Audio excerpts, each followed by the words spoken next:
Welcome to another Telling It Like It Is. My name is Jade Alberts, the founder of Peer Guidance. We're a purpose before profit group that loves giving back, loves sharing our knowledge, and love helping.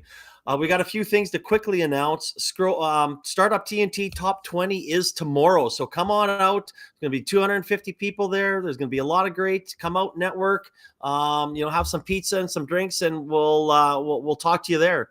Scrolling along the bottom is our psychology and mental health course. It is important, and we might even get into it a little bit today, but if you need some help, it's not a journey you need to take alone. We're there. Align your mind. The link will be up shortly. Click on the Eventbrite, sign in. Also, we have our Osler office hours every Tuesday. It's next Tuesday, albeit come in, get some advice from Peer Guidance and Osler about anything that you want to talk about. Speaking about great companies and giving back and helping the community and being an amazing person in our community, Nik, how are you today? I'm good, Jade. How are you doing? Just good? Good, going on great right now. There we go. No, it's it's been a long time for us to talk. I've been a fan of BreezeLearn. I've sent to many people to have conversations with you. You've worked with a few of them. We have friends that work together. We had Look on here about a month ago at a company that you work with, and yeah, this is you're a community icon, and I can't wait to pick your brain here for the next half hour. I think, Jade, you're too kind. I think I'm just trying to do some good here. Well, you're doing lots of good, my friend, and I mean, we've really gotten to know each other the last 3 or 4 years, and the pleasure's been mine. And I'm always excited, inspired about how you share, you seed, and give back and help and do those types of things. But I know we're going to talk about BreezeLearn today and all the great things that you're doing with that company. So why don't you give us a little background of yourself and how you decided to start a dev company in Alberta? Yeah, for sure. So I've been an entrepreneur, I think, all my life. I've had other jobs alongside being an entrepreneur, but always kind of, I look at things and I'm like, hey, what can I do here, right? And so I came to Canada in 2019, and I got exposed to the startup side of things here. I was a small business, medium business entrepreneur back home. And when I came here, I noticed that startups were spending a lot of money on software development, right? Just at the starting stage. And it's very interesting because this was in 2019, and I tried to go out and talk to a few people to see if we could partner together and do something about it. Because I'm not a software developer myself, so I thought there's other software developers in Canada who can help me with this. I can kind of bring the connections of of the software developers back home, and we can make a good model out of it. I met a lot of people at the time, and most people were interested, but no one was interested to put into the work. But what ended up happening was in 2022, by happenstance, I met this gentleman. His name was Ayo, who's my business partner now. We met in a Slack channel out of nowhere. It was a Y Combinator Slack channel, and this guy, who lives in Calgary, and he's a software developer. And we were talking about something else, and so we were talking about his company that he was building, and he was building it like really efficiently. And I asked him, and he had this team of 6 or 7 developers, and I was like, "How do you do this?" And so he told me. So his team was all in Nigeria, and he told me about like how things work in Nigeria, and the extremely talented software development pool that exists in Nigeria and in Africa, and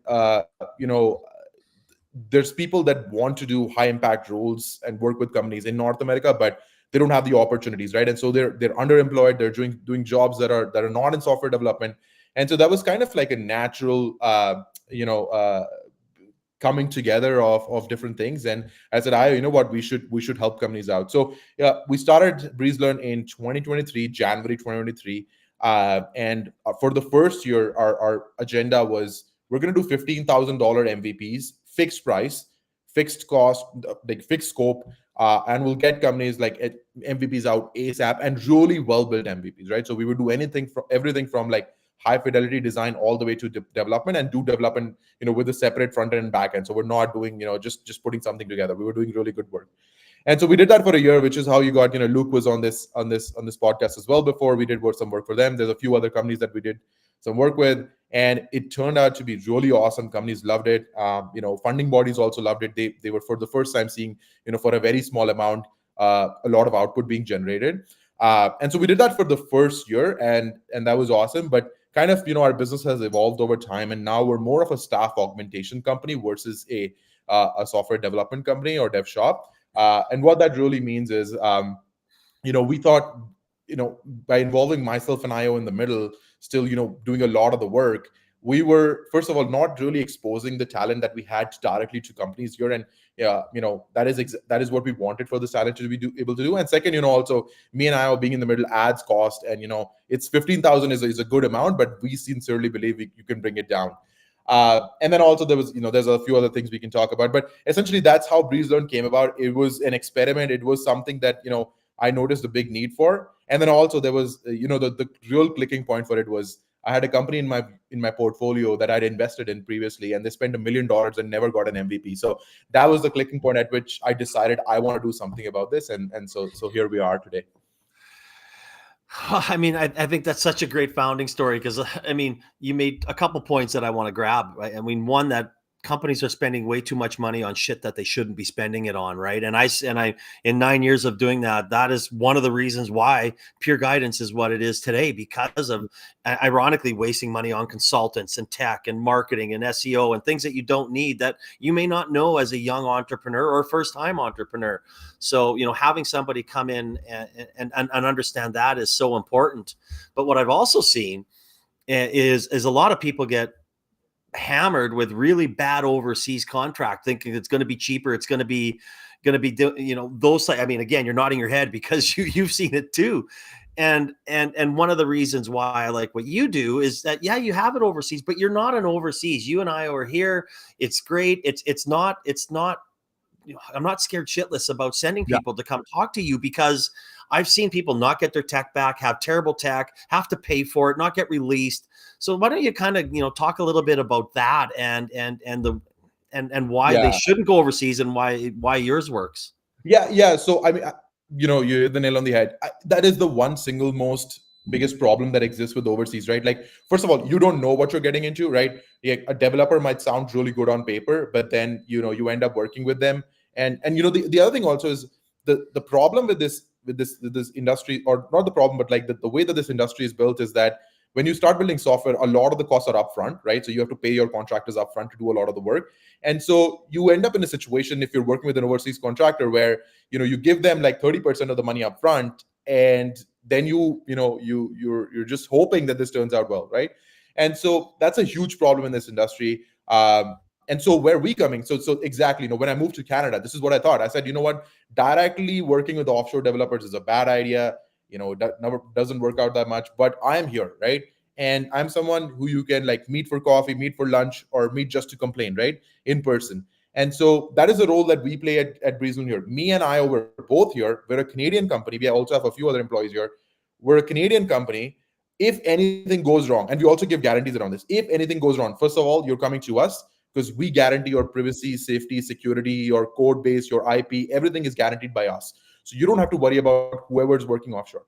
The other thing also is that we also give a guarantee. So we say, hey, if you start working with someone from our team and it doesn't work out within the first like 2-3 months, we will refuse to send you an invoice. We will refuse to charge you, because we are so confident in the way that we've built this entire system that we want to guarantee the quality of our services, and make sure that people are at rest. Like they're not always worrying about what they're going to get. So we're so confident in the system that we've built and the company that we've built, that we will guarantee that, and we will not charge you a single dollar if anything goes wrong. And again, I concur with everything that you said. As I've gotten to know you guys, I've seen it. I've watched you do it. And I don't send. I know I really have a hard time sending people anywhere to when I'm going to be recommending it. And obviously I have no worry sending people to BreezeLearn. And for more, if anybody's looking for more information, the website's in the comments section. Just click on breezelearn.com. It'll take you directly there. And it is so important to have that trust, not only especially from non-technical co-founders, like for someone like myself who really only thinks Python is a snake. Like, we really got to have the trust in people like yourself, because there is that lack of trust in the community about devs. Yeah. Yeah, like agree with you, right? Like I think it's sad that this is the way that the dev industry has been portrayed. I would also say though, I do think that as I got into this industry, the one thing I also found was there are bad players, but they're also equally good players, and got the pleasure of knowing a lot of them over time. But the problem is, people don't go and people seldom go online and say, "Hey, I had an awesome experience working with this dev company." But when people have a bad experience, they will make sure that everyone listens to that, right? So uh, yeah, I totally agree with you. There's bad players. We try to provide that trust, but I will also say, my colleagues, my competition, also, I think there's a lot of really great people out there as well. Oh yeah, I'm sure, and I'm sure I don't know even three quarters of them either, right? It's Yeah, I mean, I build a little network that we have, and yeah, it's not very big, but it's with people that we trust and want to do business with, and then I know that when you send somebody somewhere, that my reputation's on the line as well. So it's a good thing. So let's kind of dive into the business. I know you said you can do a startup package, you can do something that really helps somebody out, like with Tiana and then their team at Look, yeah. and you can also fill in an entire dev team. So like, talk a little bit about how you do this, what type of companies you're looking to deal with, and how big can you get? Yeah. No, so that's a great question. So when we started BreezeLearn, the only thing that we were doing, which was last year, was we would get the earliest stage companies, the companies that don't have a product yet. They don't have anything out there yet. Maybe they have a design, right? Or maybe they have a napkin sketch of what they want to do. And they could come to us and they could say, "Hey, I'm looking to build this product. I have an idea in my mind, or I have an idea on paper, and I want to get the first version of the product out that I can take to customers, show them what it does, maybe generate a little bit of revenue, and get that initial validation that's super important." And so we were doing that for like a $15,000 fixed cost MVP. We so over the last year, and so we've done that for a lot of companies. We still do that. So the premise that I built my company on is I want to help people, right? And so today I know a lot of people that can help these companies, right? And so we will still do that fixed cost project if a company can't find any resources out there or they don't have anything that can help them. So we will still do that. But the majority of our business today and how it works out is this: a startup comes to us, typically at the earlier stages, or it's like very late stage companies.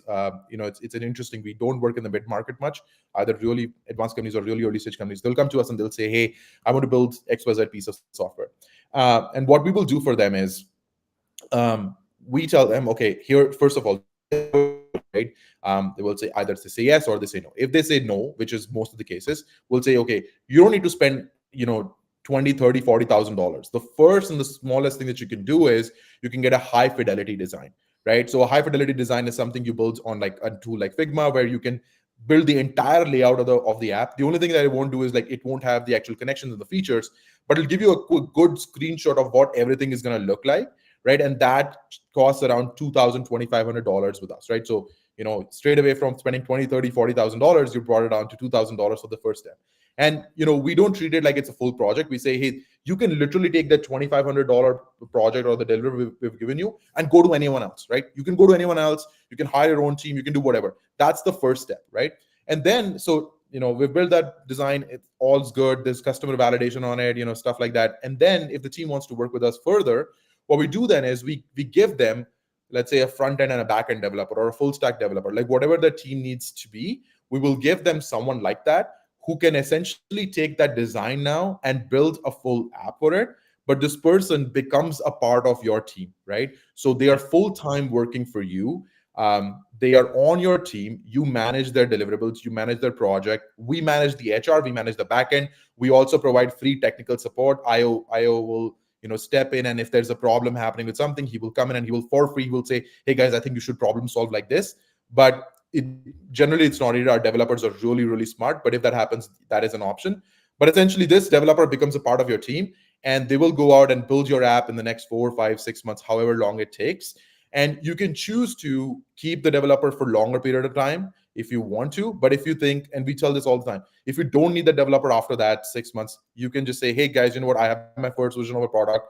I'm going to go out and sell this now, and I want to see what happens." and I don't need this for now. Can I stop this? And we're totally happy to stop that until you want to come back, or you want to go with your own team that you want to build locally. That's fine as well. So that's a little bit about how the process really works out today. So it's kind of like a Swiss Army knife almost type thing, right? Like you can, you basically, I mean, but I personally think the most important part is that if somebody comes in, you sit down with them, you and I would talk to them and put together that plan. It's no different than putting together an IP strategy or putting together a grant strategy with Denise or whoever you're talking to out there. You got to have a tech strategy. Yeah, 100%, right? So we tell them what you need to build, how you need to build, how can we get it built like the fastest, right? With the lowest amount of cost, and how can you get something out there that's going to have foundational value and foundational value proposition of your business, right? So we really work on that, and we try to clear that up front. And then we do the work upfront in a way in which once the development starts or once the design starts, there really isn't that much tension there. So we get all the tension out of the way at the beginning of the process. Do you think entrepreneurs appreciate that conversation, or do you see a lot of them coming in say, I want this in day one, and you're like, holy Jesus, that's going to be a $200,000 build, bring it back to earth here? No, so it's very interesting. I think when they come in, entrepreneurs come in and they talk to us the first time, they do come with that, I want everything, right? And I'm trying to solve this problem and everything needs to happen. I think, the way when we kind of sit down with them and we tell them, guys, you can build this is awesome, but you don't need to. And I'm cutting down my own bill. We build that trust with them to tell them hey, it is actually in my favor to make you build that entire behemoth of the app. It's in my favor, but I'm telling you not to do it. I think there's a little bit of that trust built, and then we really believe in that throughout the process. So we build that trust with them, and then we sit down and explain to them why they should start with a certain portion, go validate it, right? And I think there's always some people who who want to do everything, and that's totally fine if they want to do that. We try not to work with such entrepreneurs all the time. Again, I'm turning down business, but we don't do that because we know that it's not the best for them, right? And I'm in this business to for excellence. I'm not in it for the money, to be honest with you, right? And that's what I've believed all my life. I think if you chase excellence, money follows. And so because of that, we turn down some of these clients, but for the most part, I think once we build that trust, people listen to us and they're really appreciative of us. And sometimes it takes them time. Sometimes it'll take them 3 to 4 months, 5 months, but then they'll be like, what you guys said was 100% accurate, and we love it, and we're going to work with you. And then they end up working with us. We have a client that started with us on January 23rd, 2023. It was supposed to be a 3-month project. They're still with us today, till date, and their team has grown so much, right? So we've got lots of examples of that. No, I think that's great. Again, I'm talking with Nik Betty, the founder of BreezeLearn, BreezeLearn.com. Click on the website in the comments section. And I think a couple of things you brought up there, right? I love the fact, and again, I can vouch for it, that I've seen it. I've been there. I've seen you talk to founders. I've seen you work with founders to say, hey, I'll do this for X amount of dollars to help you out. I've seen that you'll do this. We will be able to do this, kind of slow down your vision, build it slowly and understand it. And I think that trust, especially in that building world where everybody wants to run fast and get there, it's not always the best business plan and the best idea to spend that money and do it that way.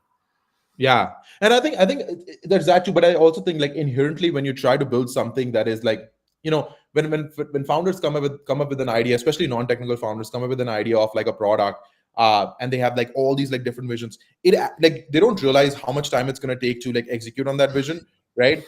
But they still want to go fast, right? And what we tell them is hey, we can still go fast, and you can go faster than what you want, but what that's going to cost you is cutting down some of the non-essential things right now, right? So in the end, we do turn out to be the faster option, right? But the fight is always around hey, what's essential and what's not essential, right? And I think it's something that is part of this, part and parcel of this business that we do every day. But yeah, I think so far it's been pretty interesting. Well, let's talk about the stubbornness of entrepreneurs a little bit here, right? Because I mean, I have seen, one, I'm not going to bring up any names, but somebody spent $300K and built the whole thing and went out and got loans and things like that, and didn't tap into the community. And all of a sudden they're trying to get out there and sell it, and they didn't do their homework. right? They didn't do the market analysis. They didn't understand it. And now they're tapped, now they're reaching out and trying to grow it and tap.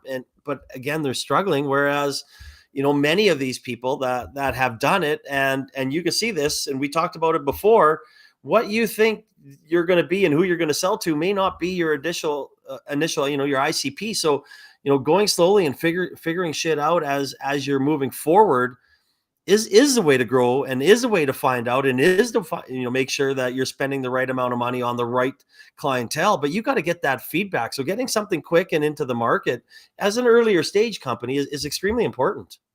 Yeah, no. And so, I'll go back to when I built my first business. This was back in 2014. I had a mentor, and he explained this to me like in a really beautiful way. And I share this with all the entrepreneurs right now. So, all business is a series of experiments, right? So you're always doing experiments. When you start your business, you start with smaller, cheaper experiments, right? And as your business grows, the experiments start becoming bigger and more expensive, right? So as an entrepreneur, when you're starting off your business, you need to think about what are the small, cheap experiments that I can do, right? Small, cheap experiments that turn around fast, right? That will validate my business, or that will like help me learn more about what works and what doesn't work, right? And so I think we give that framework to any entrepreneurs that we work with, either at BreezeLearn or at UZ or any angel investments I make, or anything else I do. I always give the framework to them, and I think that I think there's entrepreneurs that are stubborn, and I think inherently, if you're an entrepreneur, you need to be stubborn too. Like I think there's a certain level of stubbornness you need to have, but I also think like the other thing that you also have to do, any logics that you have, if they can be refuted by like simple first principles, then your stubbornness is not worth it, right? And so if you put all those things together, I think you have a framework on how you should build a business. And I think it comes down to, when you're building a product, you have, like in 90% of the cases, you have to build something quick, cheap, and fast, go validate it with customers, and then go on to the next step. Let me ask you this: what type of how many people do you have to talk into that frame of mind that come to you?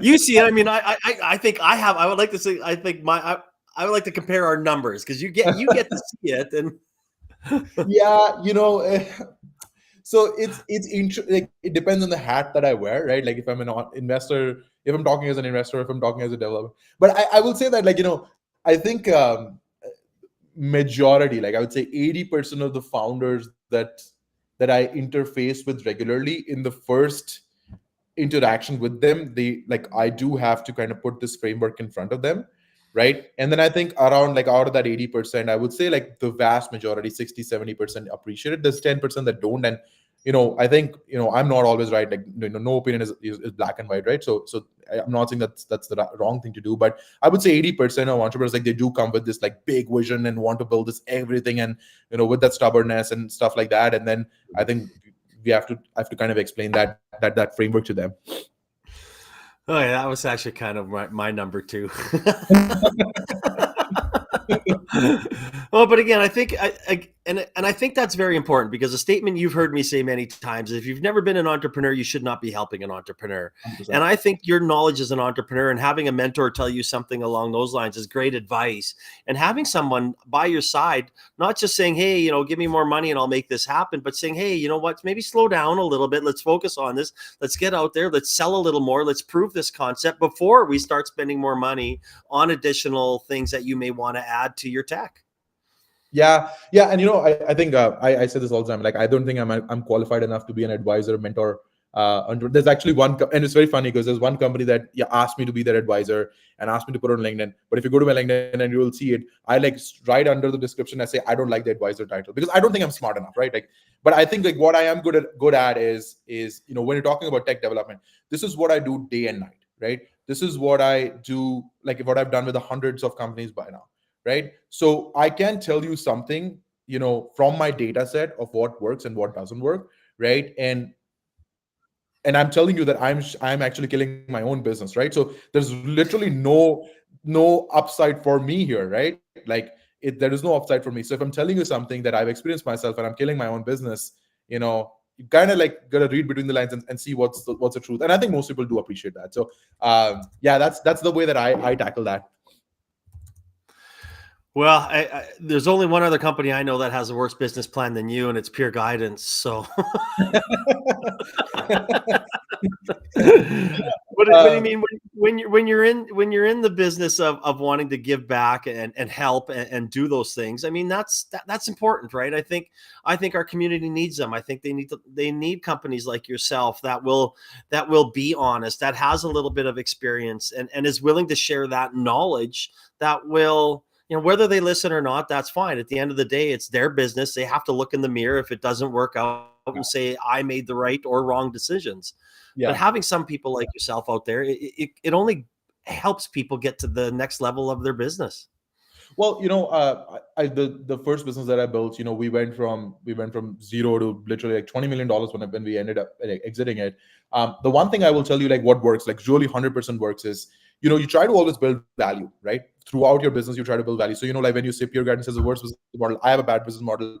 But to be honest with you, like we're playing the longer game, right? Yeah. Like if you create value, everything else follows. And the problem is in the short term it does not seem gratifying because you're turning down business, you're turning down revenue, you're turning down profits.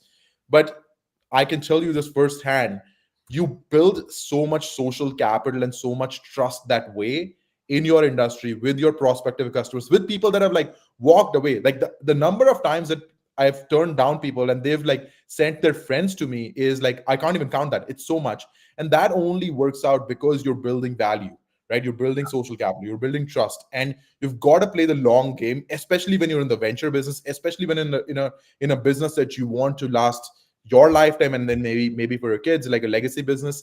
You have to build value, right, and stay true to that principle, which is why I do things the way that I do, and I'm pretty sure, Jade, that's why you do things the way that you do, because you want to just add value. You don't want a customer that you're not going to be able to help because it's not going to turn out well. Yeah, it's like 5,000 right now, but I'm missing out on $50 million in the long run. Yeah, well, and that's so true, right? And I mean, and that's how I build my network, how I build the people that I want to work with or I recommend. I mean, if you don't have that same philosophy that I have, then we can be friends, but Yeah, we may not do business together. 100%. Yeah, I agree with you. Right? So let's talk about what's next. So BreezeLearn, what give a little short term goal, maybe a little long term goal. Yeah, I think the short-term goal that we're targeting for, and we work on this every day. We're getting closer and closer to it. We want to. I'll give a shout out to like to like Oslers, right? Like so the way that Oslers like does business. They've built trust and like help entrepreneurs at the early stage. We're kind of in the same business where we're helping entrepreneurs at the earliest stages. So we're getting close and close to a model where we can help startups. Not worrying about the business case like for the first little bit here. Help businesses succeed, right? Help them get to a point where they come back and they say, guys, you know what, it's time, like we're doing well and now we want like more of your business, right? So I think that's the short term goal. We're working on it every day. We have a few models, we have a few plans to do that. That's a short term. The longer term, to be honest with you, is I think my so when we started this business, the problem that I identified was that software development is really expensive here and entrepreneurs need to do better. But the one thing I realized, working with Ayo and we have a team of 60-65 people right now at BreezeLearn, primarily most of the people in Africa. The amount of talent that is in Africa is like unparalleled. They're native English speakers. They work hard. They're eager. I think Africa is the youngest continent in, like they have the youngest population in the world, right? So and these people are like getting more educated and stuff. So my longer term goal, to be honest with you, my purpose is I want to create high value opportunities for youth in Africa, and that is going to come in a multitude of ways. We started with Nigeria, by the way. We have offices in Kenya and Ethiopia now, and we want to keep continue to doing that. And I think the way that you see India now and Philippines, like for outsourcing hub and offshoring hub, I think Africa is the next place. That's where my big bet is, and I really want to focus on that in the longer term. So that's what we're focusing on in the next 5 years. I mean, and that's great, and I love that vision. I mean, I love that you want to give back and help the youth, and especially in where maybe they may not have the best opportunities, and Peter, thanks for the comment here. Right, like fractional service can add a lot of value, and collaboration is extremely important at that early stage, and that is something that we're great with in Alberta, whether it be with Platform or even if you reach out and ask to sit down with a Brian or Thin Air Labs or whoever it is, they'll sit down with you. So that is, that is something, and it starts here. And if you're going to be able to take something like that worldwide and provide opportunities for youth everywhere, you're an incredible person for doing that. So kudos to you. No, absolutely. I think it's a business decision, and it is a business. I think it's also the way the world is going to work in the future. I couldn't agree more. Yeah. The one thing that I'm always sad about is these conversations have to come to an end at times. Yeah. And I mean, I'm sure we could probably talk for another 30 or 40 minutes, but I've always had this last question in 350-ish or so episodes, and I'm going to put a little bit of a twist on it for you. So I know you've probably just thought of a general answer, but now you're going to have to throw that out. But if you have one piece of advice for an entrepreneur or a startup getting involved in the tech industry and needing tech, what would that be? Yeah, I mean, I think I will go back to I think it's a more general answer, but I think it applies even more for tech now. I am in the software business, but I will tell you this. I think, for the vast majority of businesses, B2B SaaS, or B2C businesses and stuff like that, or marketplaces, your software builds is something that you need to get started. But the most important thing that you need to do is sell, right? And so build that software, get it out there, get it as fast as you can. Don't worry about the product too much. Worry about who you're going to sell to, why they're going to buy it, how they're going to keep buying it over and over and over again. You have to focus on that, and you have to have your eyes set on that before you start your software build, right? And so this is the one thing that I also don't see happening that much, which is why I'm bringing this up as well. I think you have to do sales. This is the only way. I've built my businesses. I'm not a software developer. I've never been a technical person. I've built, plastic recycling business. It's all about sales. And, Jade, you say this too, like sales is the only capital you can control. We have to go and sell. And this is something in Alberta, we need to take it really, really seriously. We have awesome products out there. Please go out and sell it to a customer, right? Please go get in front of a customer. The number one piece of advice that needs to be out there more often. and we can't talk about it enough, in my opinion, right? Like it's just, it is, don't build a deck, build a deck and have it ready in case someone's interested in investing in you. But you know what people want to invest in? Good businesses. Yeah. And it doesn't matter where you are, if you're at a pre-seed stage or going for your Series A. What are they looking for? Numbers and sales, and people want your product. So if you're not doing that, you're in trouble. So the one thing I do say, like, exactly for that statement, like, this is something any founders in my portfolio, they've heard it hundreds of times from me, but I would still say, don't optimize your business for investors, optimize your business for your customers, right? And if you do that, investors are going to follow, they're going to follow. And I'll even take it one step further. Build something that you're proud of and that's good for you and your family, and building something that you want to be proud of that will again, you talked about it, build a legacy company that is good for your kids and it'll set you up for whatever you want for the rest of your life. And that is something that you should be focusing on. 100%. Awesome. Well, Nik, I appreciate our conversation. I enjoy every time we have a coffee at Monogram. I'm sure we'll maybe see you tomorrow night at Startup TNT, and anybody else who's going to be around Calgary, come to Platform. Doors open at 5. Again, we talked about the great things that Osler does through their high growth program. Michael Grantmeyer, I'm sure he'll be there. Come say hi to him.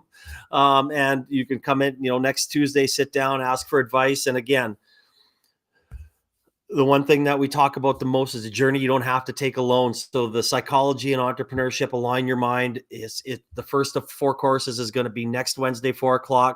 Thank you, Wayne, and our partner at McLeod Law for putting that together. So again, Nik, thank you so much for coming on, my friend. I appreciate everything. Click on their website and in the comments section. And I'm looking forward to, having a drink with you soon. Thanks so much, Jade, for having me here. All right. I hope everybody enjoys the rest of their Wednesday, and we will chat soon. Have a great day, everybody. Bye-bye.